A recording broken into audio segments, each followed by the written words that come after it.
Hi అండి, hello, నమస్తే.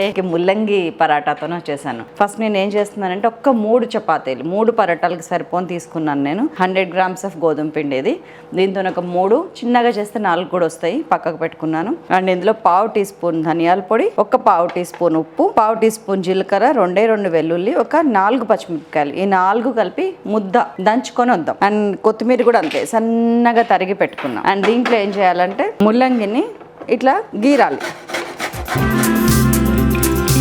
ఇదిగోండి ఇట్లా సన్నగా తరగండి. 100 grams ఆఫ్ ముల్లంగి ఉంటే 100 grams ఆఫ్ గోధుమ పిండి. దీన్ని ఇందులో కలిపేస్తున్నాం. ఎటువంటి వాటర్ లేదు. ఇందాక చూపించాను కదా ధనియాల పొడి, పచ్చిమిరపకాయలు.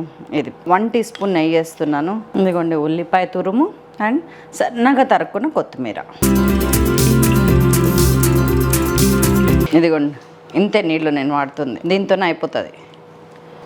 ఆ కొంచెమే పట్టిన మిగతా అంతా ముల్లంగి వాటర్. ఇదిగోండి మన పిండి. ఇప్పుడు దీన్ని మంచిగా చిన్న చిన్న ఉండలు తీసుకోండి. పరాటా అంటే రోల్స్ వచ్చేది 2 రకాలండి. మనం చపాతీ అంటే మడతలేస్తాం. దీన్ని ఏంటంటే అటు అది కాకుండా ఇటు ఇది కాకుండా రోల్ ఎట్లా చేయొచ్చో చూపిస్తాం మీకు నేను.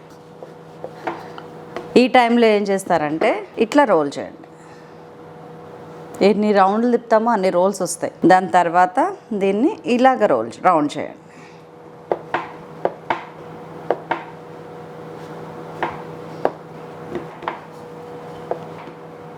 దీన్ని మంచిగా ఇట్లా చేసేసుకోండి. ఎవరికైనా ఇది విడిపోతుంది అట్లా డౌట్ వస్తే కనుక లాస్ట్లో కొంచెం మైదా పిండి చల్లుకోండి, మీకు విడిపోదు. That's all. మంచిగా 1 by 1 కాల్చండి.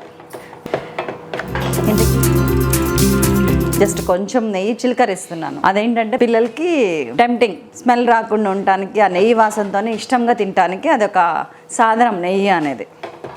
అండ్ మనం పొయ్యి మీద ఎంతసేపు ఉంచుతాం? హార్డ్లీ 2 to 3 minutes ఉంచుతున్నాం ఒక చపాతీని అటు ఇటు కలిపి. ఇదిగోండి మన 3 కర్రీస్, మన ముల్లంగి పరాటా.